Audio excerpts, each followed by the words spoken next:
think that more programs can be incorporated into schools, like financial literacy. A lot of black people who grow up, they don't even know the simplest of financial literacy that they need. Like, or even home ec. Like, I don't understand why schools don't have home ec anymore. Like, it's important. Like, that carpentry, like, I used to watch Ned's Declassified, and I just knew school was going to be like that. I was, like, so excited to go to high school. I thought we was going to have all these bomb electives.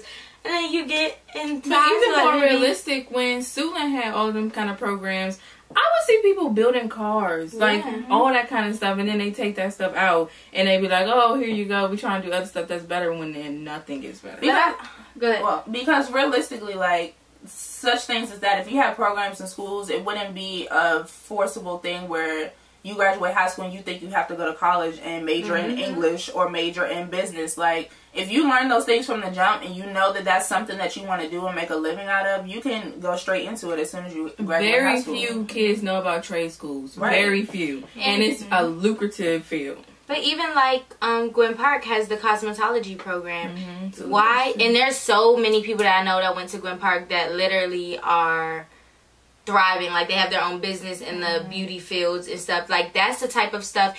And I feel like we, as people who live in PG County, have an upper hand because it is a more wealthy black community. So even if you look at some of our schools, it's like, dang. But think about in other states where if we're pretty much the top, it only gets lower from there. Like, the school, the value of their education just gets lower. So it's like, why aren't they learning these things? Like, why doesn't every school have a cosmetology program or a plumber program? Or, you know, like, even if it's not you graduate high school and you can automatically be a plumber, but like having them have programs that kind of connect to each other to where it's like, college is not the only option. And everyone cannot do college. One, it's expensive, and two, everyone is not built for that. Like, after being in school for what is it, like, real, like 15, 16 years, really, if you started in pre-K, not everybody wants to do another 4, 5, 6, 7 years of school. You want to know what I think is like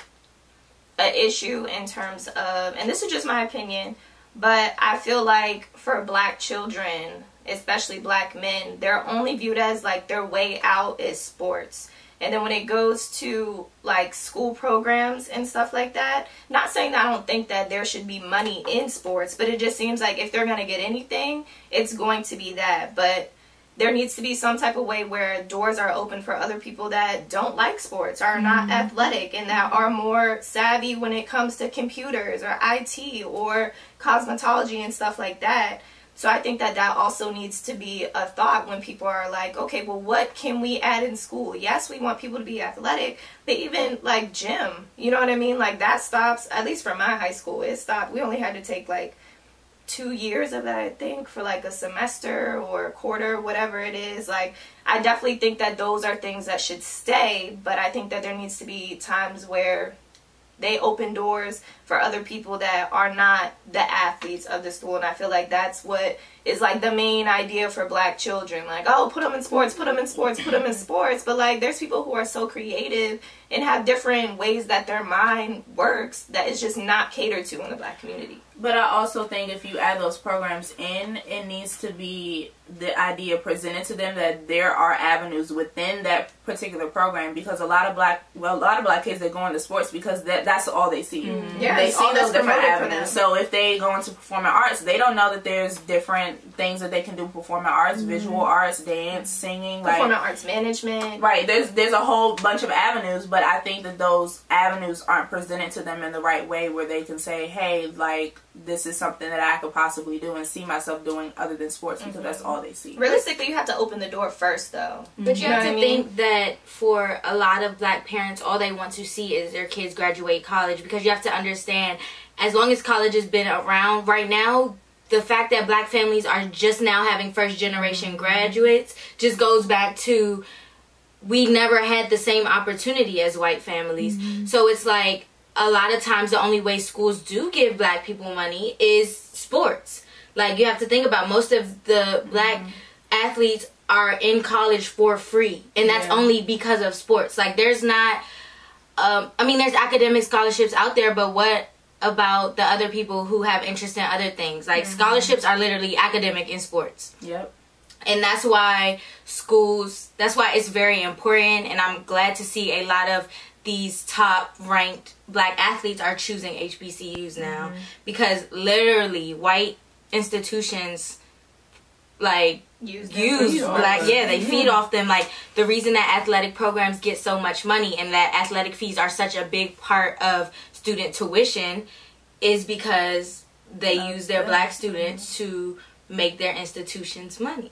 I think another thing, just to reroute a little bit back to the question, is we really got to pay attention to who we putting in these schools. Like, there are not enough dedicated educators in black schools and people who care about the kids. Like, and even, it's not even enough, like, not to kick white educators out, but it's not enough black educators in black schools. Like, you may not want to go back and you know, got PTSD or whatever, but it's necessary for you to go back to your community, teach the people who look like you so they can see you being successful and see that you care about them. So I want to counter that only because a big reason why they don't is because those schools in those counties don't pay well. Like, or if teachers are literally buying their own supplies, their own books. So it's like, I agree with you, but you gotta really be in a good place. Like, at some point people are thinking like, okay, I have to be able to live for myself and provide for myself. So I think that's where it gets to like muddy waters, because it's like, I want to give back to my community, but at the same time I'm $100,000 in debt from going to college, and they're going to pay me $25,000 a year. Like, I can see both sides. So it's like, in general, we have to stop putting so much money into prisons and put more money into our education system. And I think that's such a big part of it, about putting money into education. The U.S. puts so much money into militaries and armies and prisons and everything else outside of education. And I'm pretty sure if you pay these teachers more for them to live off of, and you also give those incentives of taking care of school supplies, taking care of books for students, taking care of technology and equipment for teachers, especially during this pandemic, because now we're in the middle of whether schools are going to open back up, what certain counties are going to do as far as virtual learning. And also, you also have to think about, in these low income neighborhoods as well, if students are learning virtually and then you have single parents at home and they also have to work from home, it's kind of hard to get those resources for their children to be able to get a proper education when you also have to fend for yourself and you have to keep your job to keep a roof over your head and food in your mouths. So it's... As much as we care for the kids, we have to care for our educators just as much, because at the end of the day, what do they say? Put your mask on before you put their mask on. If they're sitting out here suffering, what makes you think that they can come into a room with multiple kids and actually give them something beneficial? Like, it boggles my mind that teachers are paid so little when our futures are in their hands, basically, because they're building the next generation up. So that definitely has to change. But how many times have you heard, like, a lot of successful black people, the first thing that they say is, I've had teachers tell me I wasn't going to be nothing. Like, I had teachers tell me I was going to end up in jail, I was going to end up in prison, I was going to end up on the street. So it's like, a lot of these people that are teaching our children don't care about them. And black and brown kids need a little more love when it comes to, like, we're already we're 10 steps behind already. Like, a lot of the white families are able to afford tutors, and they're not worried about how they're going to make ends meet and homeschool their children and make sure that little Johnny goes to 4th grade and like that. Those aren't their concerns. Like, there are literally kids in the fall that are going to be home by themselves all day, that are going to be 5 and 6 years old because their parents can't afford not to go to work. Like, that is a whole different topic in itself, this whole virtual learning for... Girl.